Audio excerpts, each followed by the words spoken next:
Shannon B. Douglas. This is while we were asleep. My professional name, my legal name is Shannon Boucher. I'm a candidate for the OCDSB Trustees election 2022. And I'm running in what's going to turn out to be a very dirty and ugly race. I'm already seeing published slurs against me in the social media sphere. And I'm hearing rumors from whistleblowing teachers that the executives in the local unions and other trustees have been informed that a bigot TERF is an anti-trans bigot is running for trustee. Well, I will address the trans issue at length because I'm working with some of the leading medical researchers and some of the leading psychotherapists in the world currently on a project. And I'm connected to leaders of international organizations, very credible people, including trans-identified people, well known, who are speaking out against what's happening in our education system. And the problem with the current school board and the approach to dealing with questions to do with transgender and the phenomena of exploding numbers that we're seeing around the developed world in the Anglosphere, as I've heard it referred to numerous times, in the Anglosphere, is that we have 5,000, 10,000, 25,000% increase in the prevalence of those are not hyperbole. A recent Pew Research study in the United States found that 5% or 1 in 20 people under the age of 30 are now identifying as gender non-conforming. And that's fine. If a person is gender non-conforming, that's part of who they are. If they don't express like a stereotypical male does, they're entitled to express themselves however they like.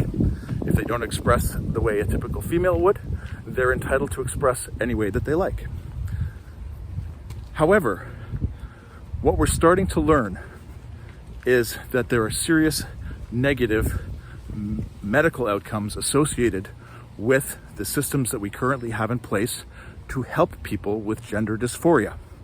For example, research on puberty blockers, which, in spite of claims of being a harmless, reversible, temporary pause button for people young children, 8, 9, 10 years old, who have gender dysphoria, is that they not only halt and reduce bone development, but they actually undermine brain development and skeletal development, so that teenage girls are now presenting with osteoporosis, a disease we normally associate with age.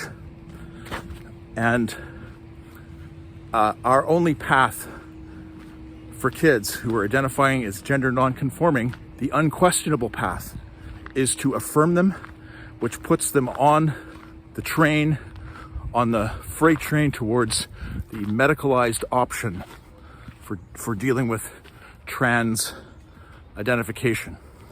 And this goes against the Hippocratic oath itself of do no harm.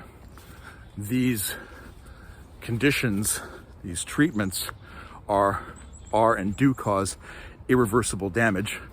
There are no long-term, peer-reviewed, blind control group studies to support the medicalization of children.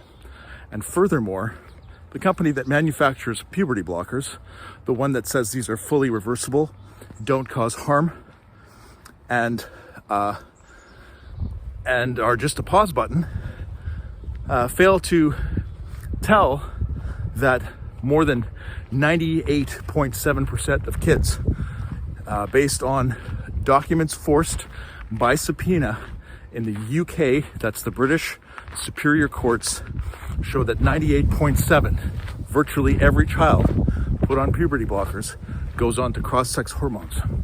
Now, puberty blockers, the company that makes these, depending how they're administered, charges between $20,000 and $40,000 US dollars per year to administer these dangerous drugs repurposed cancer drugs that are used off-label without medical studies, without legitimate and factual examinations of their long-term consequences. And our children are being drawn up into this. And questioning it results in social ostracism, accusations of hate, accusations of bigotry, and being anti-trans. Well, the trans curriculum in our schools has been implemented in a way that sidestepped public conversation. And for the last several years, anything to do with trans in communications online is met with no debate. We are simply told by activists that this is the way it is, and if we don't like it, then we are going to suffer the social consequences and the social abuse for questioning it. My name is Shannon B. Douglas, OCDSB candidate for trustee in Ottawa 2022. Hi there.